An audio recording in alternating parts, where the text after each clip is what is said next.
Bonjour, je m'appelle Marc Dupont, coordonnateur de l'urbanisme, de l'aménagement du territoire et de l'environnement pour la ville de Gaspé.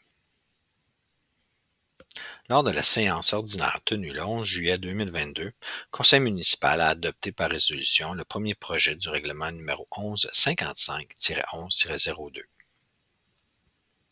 La procédure relative au projet de règlement numéro 1155-11-02 vise à modifier le plan d'urbanisme en modifiant la limite du périmètre urbain à l'annexe C, pôle urbain de Rivière-au-Renard, ajoutant un troisième paragraphe au point B de l'article 3.3.6.1, le secteur nord, ajoutant un sixième paragraphe à l'article 6.2, les contraintes anthropiques,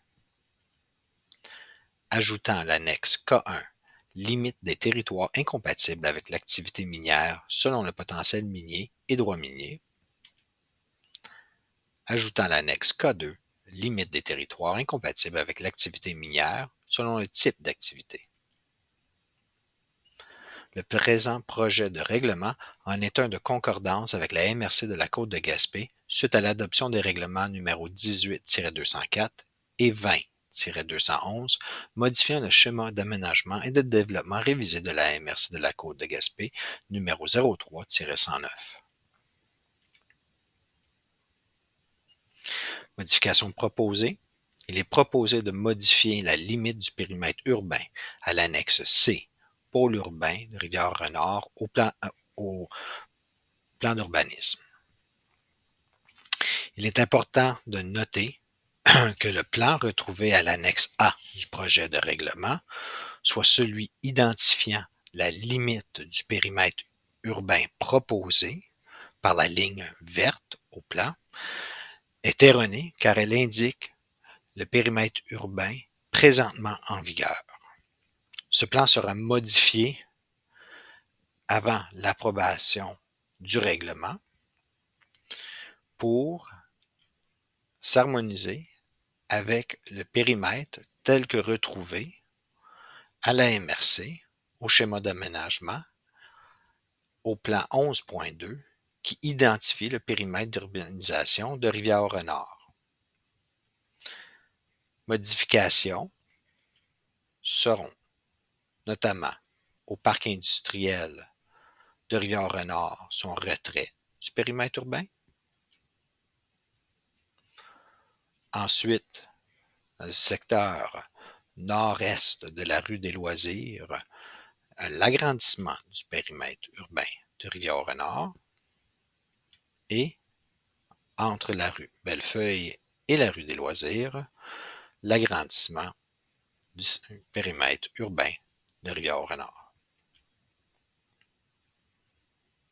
Il est proposé d'ajouter un troisième paragraphe au point B de l'article 3.3.6.1, le secteur nord, au chapitre 3, les affectations du sol, 3.3.6, l'affectation agroforestière, à l'article 3.3.6.1, le secteur nord, au point B, la route 197 dynamique de villégiature et de foresterie, le paragraphe proposé se lit sont également interdites les nouvelles exploitations de substances minérales appartenant au domaine privé, telles que décrites aux articles 4 et 5 de la loi sur les mines LRQ, chapitre M-13.1.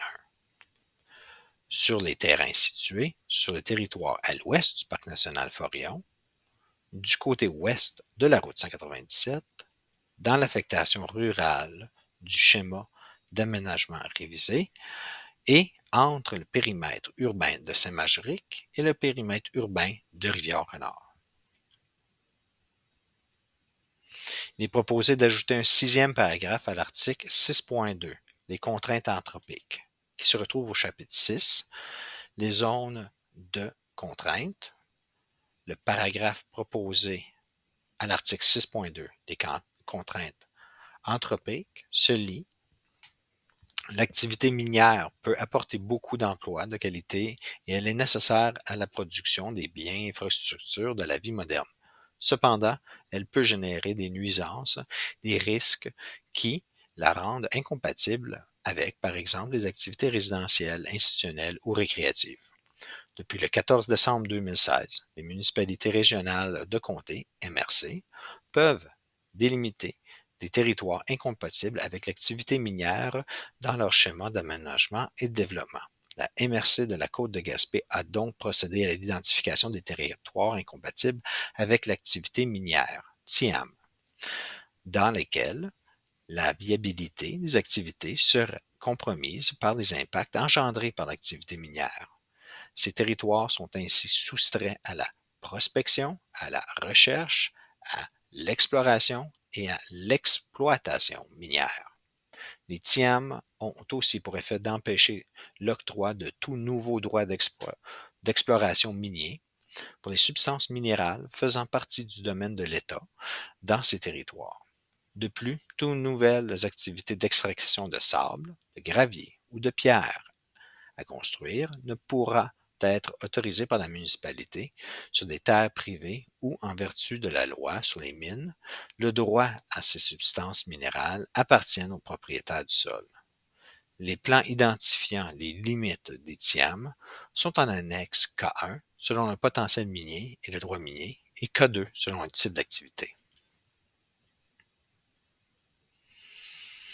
Il est proposé d'ajouter l'annexe K1, limite des territoires incompatibles avec l'activité minière selon le potentiel minier et droit minier.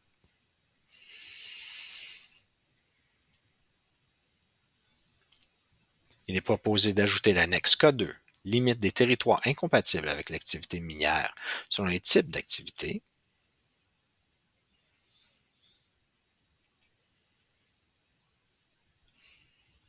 Prochaines étapes.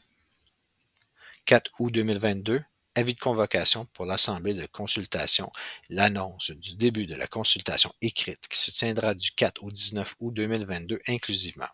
Toute personne intéressée peut transmettre ses commentaires par écrit à la direction des services juridiques et du greffe à l'adresse courriel suivante isabelle.vezina@commercialville.gasp.qc.ca. 22 août 2022, Assemblée de consultation tenue à 16 heures à l'Hôtel de Ville de Gaspé.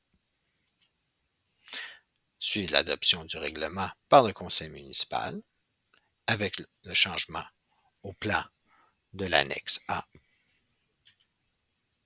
suivi par l'approbation, la désapprobation du règlement par la MRC. Advenant l'approbation par la MRC, l'entrée en vigueur du règlement à la date d'émission du certificat de conformité délivré par la MRC. Merci de votre attention et nous espérons que les informations retrouvées ici vous soient utiles.